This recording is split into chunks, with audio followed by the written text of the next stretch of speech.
유재수 전 부시장 감찰 중단 의혹에 대한 압수수색으로 검찰과 청와대의 갈등이 한층 격화되는 양상입니다.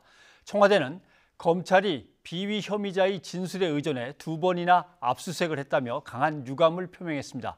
또 검찰 수사의 다른 축인 하명 수사 의혹에 대한 자체 조사 결과를 발표하면서 검찰을 역으로 압박했습니다. 김영수 기자가 보도합니다. 6시간여에 걸친 서울 동부지검의 압수수색이 진행되는 동안 청와대는 관련 언급을 삼갔습니다. 압수수색이 끝나고 나서야 대변인 명의로 입장을 냈습니다.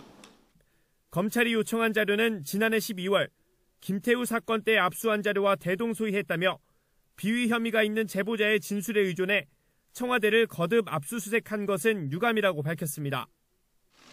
청와대는 검찰 수사의 다른 축인 전 울산시장 측근 비리 제보 경위에 대한 자체 조사 결과를 발표하며 역공을 폈습니다. 청와대가 이첩한 첩보 문건은 경찰 출신이나 특감반원이 아닌 민정비서관실의 한 행정관이 외부에서 받은 제보를 요약 정리한 것으로 확인됐다고 밝혔습니다.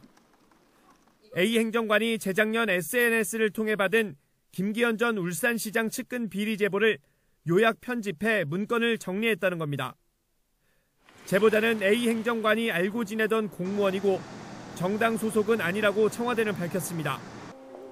선거 개입 의도가 있었던 것 아니냐는 의혹에 선을 그은 건데 신원은 공개하지 않았습니다.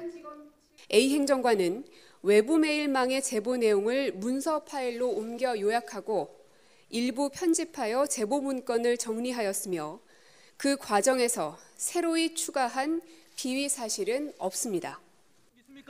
이 문건이 절차에 따라 백원우 전 민정비서관, 박형철 반부패 비서관을 거쳐 경찰청으로 정상 이첩됐다는 얘기입니다.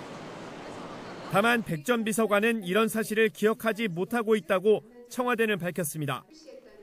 첩보 문건 작성자도 당시 민정비서관도 또렷하게 기억 못할 정도로 일상적인 첩보 이첩 과정이었다는 설명입니다.